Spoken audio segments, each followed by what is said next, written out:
Hi guys, welcome back to my channel. My name is Kerry, and if you are new, I absolutely love makeup, beauty. I'm not an expert, just an addict, and you will find lots and lots and lots of bright, colourful makeup on my channel. So if that's something you're interested in, please consider subscribing. We're going to get into ranking my recent purchases. Eyeshadow palettes. I haven't done one of these for quite some time, so I'm not going to be able to do every single palette that I have picked up since the last one because, yeah, I've been a bit lazy with ranking my palettes that I've picked up, but the majority of the last palettes that I have tried and that I've added to my collection are going to be included in this video. I'm not actually sure how many there is. Hopefully I'll put numbers on screen and do a little countdown until we get to number one, and which was my favourite that I've picked up recently. So we're just going to jump into it. Grab a coffee if you haven't got one, tea, juice, whatever you're into. I have my coffee, and let's get into ranking these palettes. This look is already filmed for a video. Not sure which one's going up first though, for me filming this makeup look or this video, but it will definitely be coming to my channel. And okay, in the bottom position, unfortunately, is the I Heart Revolution The Big Cheese palette. I knew this wasn't going to be my favourite quality. I Heart Revolution is not the quality that I personally like for my eyeshadows, but when I saw this, I mean, look at the packaging. I really like cheese. I will try and link all the videos for these palettes down below because I think I have done a video on each of them. Yeah, this one wasn't the most pigmented, amazing eyeshadow I've ever used, especially the shimmers. However, having said that, I sort of knew that when I was buying it. It is very affordable, drugstore, but you can get affordable makeup that is better quality than this. I just fell for it because obviously it's a cheese, and I love cheese, I love gimmicky things like this. This is a colour story which doesn't really scream cheese to me. Wasn't that impressed in my video when I was using it. It's okay, but yeah, the colour story definitely doesn't scream cheese to me. It was very difficult to get the pigment out, especially for the shimmers. It's probably my least favourite that I have picked up recently. Then we have got the Beauty Bay Love Notes palette. Now, I absolutely love Beauty Bay eyeshadows. I really like the formula of them. I don't particularly need an extremely buildable shadow because I like to start out with my deepest shade usually. But Beauty Bay eyeshadows, they are pigmented, blendable, exactly what I like. And the shimmers are putty-like, but they do seem to last on me, and they do look really pretty on the lid. However, this one looks a bit battered now. This colour story is just not one of their best, especially for the limited editions, because I've collected all of them and I love them, but this one, it's extremely light. You're not having a lot of depth in here. It's not going to work for every skin tone. Some people are going to struggle to make looks with this, and there's not a lot of mid-tone shades, which is what I was saying in my video. Like, they've got a lot of light shades, they have got a little bit of depth, but to go from one extreme to the other without sort of a middle blending shade was a bit difficult. Do love the tones in this though. I really did like the shade Princess and Pillow, and was there another one?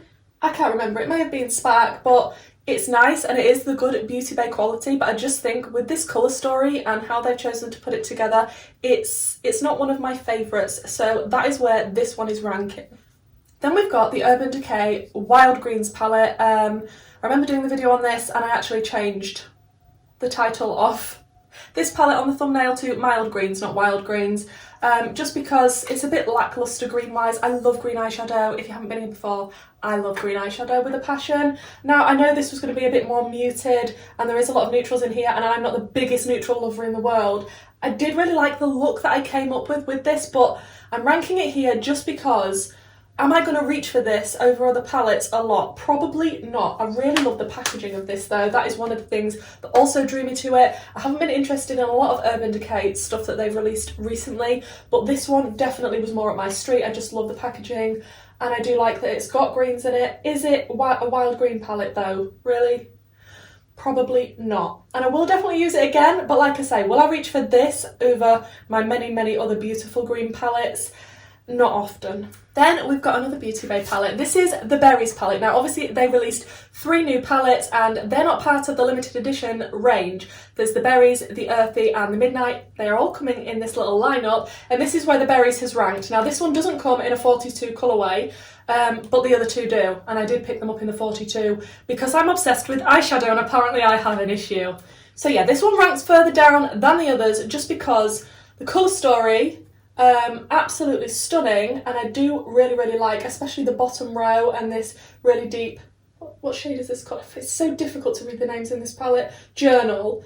It has got a lot of bright pinks, bubblegum pinks. It's pretty, but it's not my favourite colour story that they've brought out. It just doesn't grab me as much, and the fact that they brought it out in only a 16 colour palette instead of a 42 is a little bit annoying as well, because I would have liked all three in the 42 pans. So that is going to rank here. The quality of this though, that is not good. That's not ranked here because it's bad quality, just like the Love Notes palette. Not bad quality eyeshadow, pigmented, blendable, gorgeous, exactly what I like from Beauty Bay, just not my favourite colour story. Then next up, this might shock a few people, I'm sorry, please don't unsubscribe, is the Natasha Denona Pastel palette. I don't know why I've got a lot of these still in their boxes. Let me take it out and show you. Obviously you probably already know what it looks like. The packaging is stunning. I really do like collecting Natasha Denona eyeshadow palettes when they're not too neutral, because I am a colour lover and I can't help it. But I also love pastel shades, and when I saw this I was like, seriously, this could be my favourite ever Natasha Denona pastel dream palette ever. But having said that and trying it, it's not as pigmented and bright as I thought it was going to be. Although it's pastel, I do know that Natasha Denona eyeshadows are usually quite pigmented, easy to work with, blendable. However, comparing this in the video that I did alongside the BH Cosmetics Los Angeles palette, you could really tell that this one just wasn't as impactful. It was a bit more on the softer side, which is not a bad thing. It is a pastel palette, but for me personally as well, only having one sort of deeper shade, and it doesn't actually become this deep. When you put it on the lid, it's a little bit lighter. It's a nice companion palette. I do plan on doing a video with this one and its sister palette, the Natasha Denona Circo Loco, and I'm sure it's going to be absolutely stunning working with that. But as a standalone palette, and that's what I'm judging these on, I just don't think it's got what I was expecting from a pastel palette. I do think it is one of the more interesting colour stories that Natasha Denona has done though. I do think it's absolutely stunning, but I don't know. There's just something about it, something I can't put my finger on. It's just missing a little bit of extra sparkle, that little bit of extra specialness that is normally in the Natasha Denona eyeshadow palette. It's like the Triochrome palette, mwah, absolutely stunning. But yeah, I don't know. Maybe I like it more when I pair it with the Circo Loco. Okay, that palette and the next few, it's not that I don't like the palettes. They're just ranked in this order because I actually quite like all of them from the Berries palette upward. I just have to put them somewhere. So the next one is going to be the Beauty Bay Earthy palette, which is 42 colours. Like I've already said a million times, I love the Beauty Bay eyeshadow formula. It's amazing, and I love green eyeshadow with a passion. So when they brought this out, I was like, that's going to be mine. It does have a lot of neutrals in it as well. It does have little pops of red. This was loosely based on the Wilderness palette that was limited edition, which I already own. Some of the shades are the same, and in the Berries palette, some of the shades are the same from the new Romantic palette that was limited edition, which I don't think is necessarily a bad thing, because anybody that's missed out on those can pick these up and get some of those shades. I remember swatching all of this. I've got a swatching video of just these three palettes, and it took me quite a while. But all swatched out together, I think it's absolutely stunning. Love the tones in this. If I wanted to create a green look, I would definitely be reaching for this one. Definitely over the Urban Decay Wild Greens, because this is beautiful. Next up, we have another green palette. This is the Colourpop in the Limelight palette. Now, I have only used a few shades from this, I must admit. I haven't used it as much as some of the other palettes. However, which shades did I use? Miami and Booked, I think I used. So I have only used 2 shades, but I'm just including it in this little ranking just because I absolutely love the colour story. I love Colourpop's formula. It seems to be very similar to all the other Colourpop formula palettes I have tried. And it's green, and it's bright green. And actually this is what is also on my eyes today, along with another palette in this ranking. So yeah, I definitely wanted to include this. I will play around with it some more, give you my full impressions of it, but for now this is where it comes in the ranking. Then next up, another palette that I really like, but it had to be put somewhere. This is the Lois Cosmetics Meet Me at Midnight palette. I absolutely love Lois Cosmetics, small little indie brand, UK based, fantastic, and she was really put on the map with the, what palette is it called? Meet Me in the Underworld palette. I do have a video on that from quite a while ago. Absolutely love that palette, so when she was bringing out a new one I was like, oh yes, and it's midnight themed. Tried it, did a video with this, really like the Tonight shade. I did sort of a really dark, sort of midnighty themed look with this. But I don't know, for me, the colour story isn't my perfect midnight palette. I know it will please a lot of people because it's got a lot of variety, a lot of jewel tones. I feel like it's very good quality from Lois. For me, it could have been less warm, less orangey, and like even the green, and I love green eyeshadow. I don't know, I was just expecting something different. I think that's what it was. But like I say, the quality of this is gorgeous. I definitely need to use it again. And if you're ignoring the fact it's a midnight palette and you're just looking at the colour story, I think it is beautiful. Next up, we've got the ABH Norvina Volume 6, which I have very recently just done a video on reviewing this, and I also did another video comparing it to the Blend Bunny Surge palette. I mean, it's aesthetically pleasing to look at, to be honest, and even the outer packaging that's now covered in fingerprints, I do think it's a beautiful looking palette. I did try the pressed glitters. I normally hate pressed glitters, but I did try A4, the shiny blue pressed glitter, and it actually went on really nicely, even though it feels horrible, like gravel, putting gravel on your eyeball. It did look really nice when I used it. I do think the shades are pigmented and blendable and delicious. It's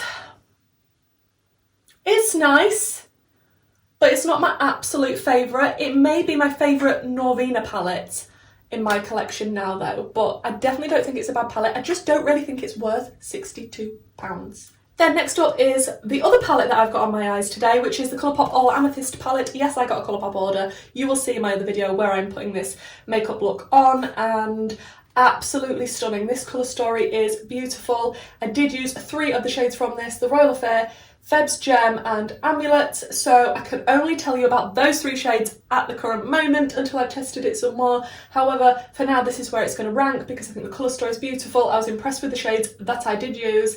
Packaging on this one is lovely and it feels super soft, like I can't describe it, but I'm really glad that I picked this one up, and it's just a gorgeous £9 palette. I just don't think you can go wrong with picking up little Colourpop palettes like this. If it's your sort of colour story, it's beautiful. Okay, we're down to the top 3. So it was very difficult to place these in the order that I wanted to rank them because I really like all 3 of them. And we've got the Unearthly Cosmetics Sleepover palette. I did pick up the Sleepover collection from Unearthly Cosmetics. That is a nice indie brand in the US. I love them with a passion, so I had to pick up their new collection. This was the palette, the Sleepover palette. The artwork is gorgeous. You get real big pans in this. They're all magnetic. You can take them out, rearrange them, or put them in a Z palette if you want to. The colour story is stunning, although it's quite monochromatic with the pink theme because this was a Valentine's release. I just feel like there's so much you can do with it, and there's so much depth. I love the depth, and you can go really light as well. And I just think the whole collection is stunning, not just this palette, but I'm obsessed with it. I definitely want to play around with it some more. It's not just your typical pink monochromatic palette, and it is really good quality. Okay, so in position number 2, we have the Beauty Bay Midnight palette. Out of the 3 Beauty Bay palettes, this is definitely my favourite colour story for the new ones that they released. I thought it would be the green. I don't know what's happening to me recently, but I seem to be heading more and more toward purple, and this has a lot. Let me bend this back. I'm sorry, Heather, that I'm bending back the thing. She really doesn't like it. But yeah, all the purples at the top, I mean, they just scream my name. And the fact that you've got the blues, so it's not totally monochromatic because you've got the purples and the blues. You've got so much light, so much depth, so many gorgeous shimmers in this. But it is also loosely based on the Book of Magic, which was limited edition from Beauty Bay. So some of the shades are repeat shades. You're either going to love that or hate that. But swatching this out, this is absolutely stunning. There's so many different tones in this that you don't see in every palette. Like this periwinkle shade is absolutely beautiful, and Gleam, oh, that was amazing to use. So yeah, good Beauty Bay formula. Again, amazing colour story, absolutely humongous palette, and I love it. That was dangerous. My tower of palettes nearly fell over. I saved them. It's all good. We are on to the top spot, and people that know me well might know what is coming up. Can you guess what it is? It is Odin's Eye Angelica Nyqvist collab The Hella palette. The reason that this is ranked where it is because number 1, I absolutely love Odin's Eye. They are a Swedish indie brand. They are spectacular with their packaging and formulas. I love every palette I own from them with a burning passion. I really like Angelica Nyqvist. She is probably one of my favourite YouTubers. I am wearing a top that she wore in one of her recent videos because I think not only her makeup style is amazing, but so is her clothing style, and we have very similar taste in things. So the colour story in this palette is very similar to what I like myself if I was to do anything like this. It's got grunginess, it's got greens, it's got multi-chromes. It is stunning, and I did a 3 looks 1 palette with this palette, and you can check that out if you want to, and I really enjoyed playing with it, and doing the 3 looks gave me a really good feel for the palette, and I wasn't wrong, it is amazing Odin's Eye quality like I'm used to. Love the colour story of this. You've got depth, you've got light shades, you've got multi-chromes, the packaging is amazing, and the outer sleeve, like all of it. Everything about this is stunning. It had to rank at number 1.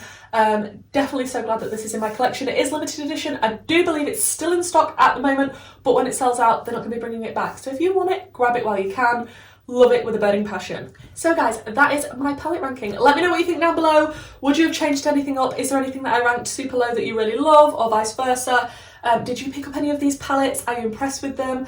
Are you not so impressed with them? Please let me know. Thank you for joining me for this video, guys. I'm sorry that it's been so long since I've done my last one. I will try and keep on top of it a lot more because I know there's a lot of palettes that I couldn't include in this ranking, because if I had to include all the palettes since my last video like this, we would be here for a real long time. So that's it, that's all of them. Thank you so much for joining me for this video, guys. It really does mean the world that you want to watch my videos. If you could please like, comment down below, let's have a chat in the comments, and consider subscribing if this is the type of content that you enjoy. I do really like reviewing eyeshadow palettes, as you can probably tell, bright, colourful makeup, that type of thing. So if that's your type of thing too, then please subscribe, and hopefully, guys, I'll see you in the next one. Bye!